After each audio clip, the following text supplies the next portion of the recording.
Hello everybody. Well, today's the day. Sandrone should be dropping later tonight. It is really exciting. As promised, I am fighting all 6 of the Harbingers that currently have boss fights. Starting things off with one of the easiest fights in the game. We have Chill. I actually really like this boss's moveset. It's a shame he has such a pathetic amount of HP. He's honestly the reason I want an endgame with weekly bosses. Cause that was too easy. Moving on to Signer, I imagine she's probably the most divisive boss in the game. I'm gonna give a very hot take. Didn't mind this fight. It's also the first boss actually struggled to beat. Not because of the weather, ironically, but because of the floor. I'm gonna go ahead and skip this part though, cause it is really boring. Okay, we're back. Let's get phase to start it. I'm honestly not a huge fan of this phase. This is because of one particular attack, the tornado one. I don't like having to wait on her to finish the attack. Other than that though, I guess this phase is fairly solid. Plus, she has a really cool design in this phase. But let's move on now.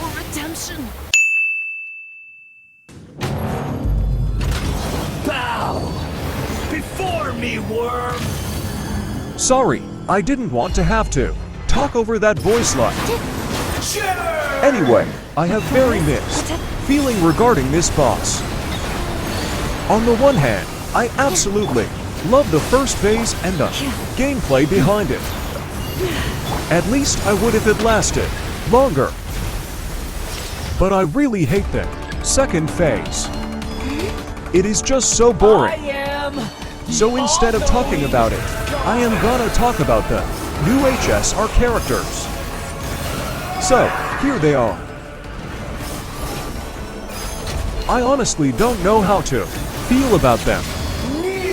As skins, they work really well. But these are 2 brand new units. I know that a lot of other gachas release summer skins as in new units, but this isn't about them. Who knows, maybe I'll be pleasantly surprised by the 4.5 units, but I'm not sure. I hope they make these not being skins justified though. Anyway, that's all I have to talk about for this fight. I'll see y'all in a bit.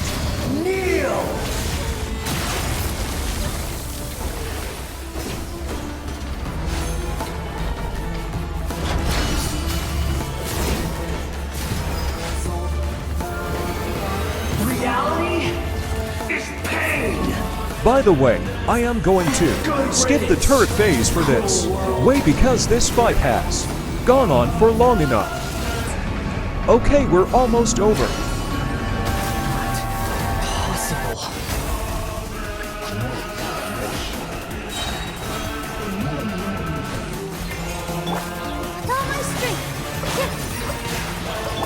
Leave this place. Scatter!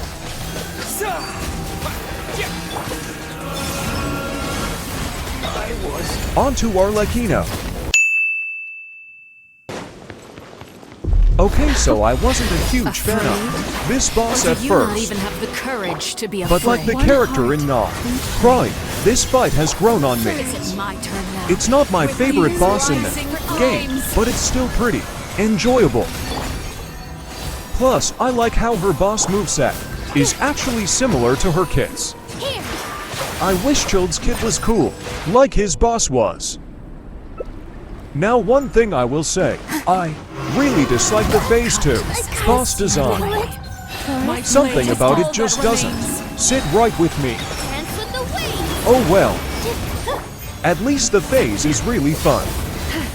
But it's about time to move on to the main event. Well, we finally reached one of the Dotori bosses. I decided to save his move, boss for last. Anyway, I want to take a moment. My plans for the future. So, we all know Columbina specializes in lunar reactions, and Sandrone is clearly meant to use stellar conduct right. They obviously shouldn't be on the same team. But what if they were? Could I make a Sandrone team that is actually viable? That is what I aim to find out. I plan on this being new, a series for a little bit. I will give away more details the first video. Just know that I do not plan to stop making videos just because Sandrone is playable. I'm still kinda sad we didn't get a rarer weekly boss fight.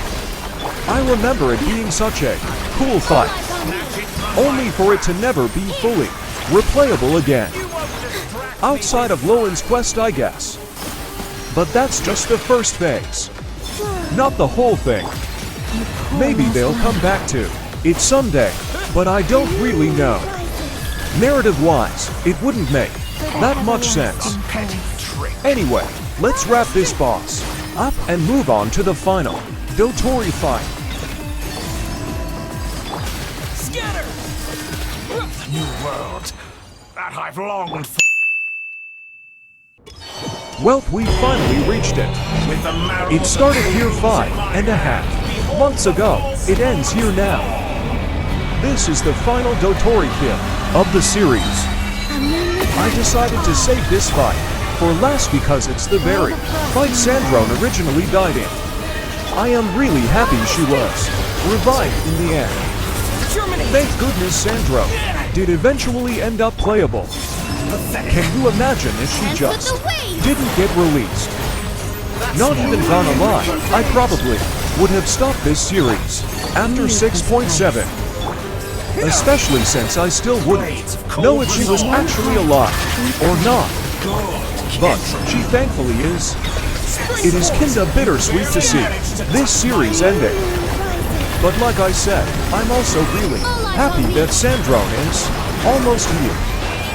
And it seems she's gonna play a big role in Sneznaya too, which is really cool. But with that being said, we have just about run out of time. So, I want to thank all of you for joining me on this journey for one last time. Goodbye.